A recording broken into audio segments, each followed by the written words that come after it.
Hi everyone, Díomh Galer. It's the National Party here. We're at the Croppies grave here in Graiguecullen, right on the Carlow-Laois border. And we just came along here this morning to pay our respects and say a prayer for 640 United Irishmen who gave their lives in the Battle of Carlow on the 25th of May 1798. Now back at that time, there had been plans for a countrywide rebellion by the United Irishmen, but English intelligence had infiltrated their ranks. Many of the leaders had been arrested. In fact, the leader of the United Irishmen in Carlow, Peter Ivers, had been arrested in Oliver Bond's house in Dublin in March of that year, and so they were left in disarray. And then a man called Michael Hayden, a shoemaker, he took over, and they planned to have an insurrection, I beg your pardon, in May. Unfortunately, more arrests were made in May, and about May 17th, Lord Edward Fitzgerald, who was the main instigator at that stage, was arrested and died in Dublin after being fatally shot.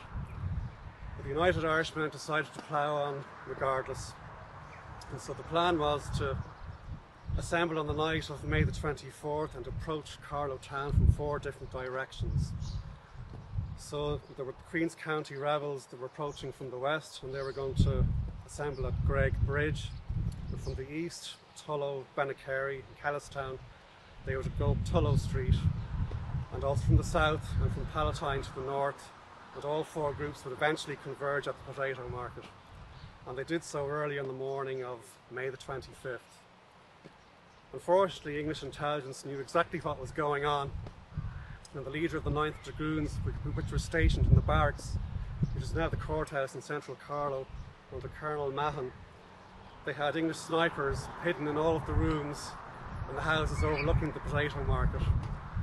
And the United Irishmen, they may have thought this was too easy, but all of a sudden, just as they were about to celebrate an unexpected victory, snipers opened the windows and started shooting the United Irishmen below in the street. And they died and fell by the dozen, and panic ensued. And so they fled up side streets into people's cabins and cottages.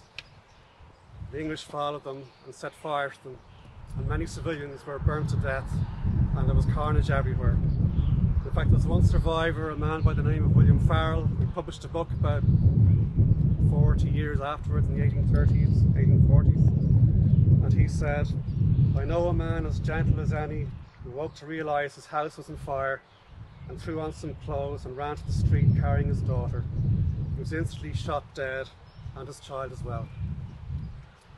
The remaining survivors, civilians, United Irishmen, many of them hid out in St Patrick's College in the centre of Carlow, but they were hunted down by an informer called Paddy the Pointer, and when these suspected volunteers were caught, they were tortured and summarily hanged and executed. And so they were all buried here, all 640 of them. In fact, the total number of casualties were 1,000 people, hundreds of civilians included. And so, what does this mean for us today?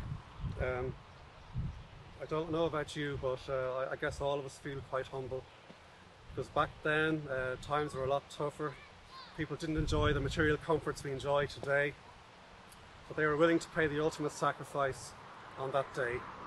And little did they know, but they ignited a spirit of freedom which has lasted throughout over 200 years, and little did they know that they would eventually inspire people to rise up again and give us the freedoms that we so much enjoy today.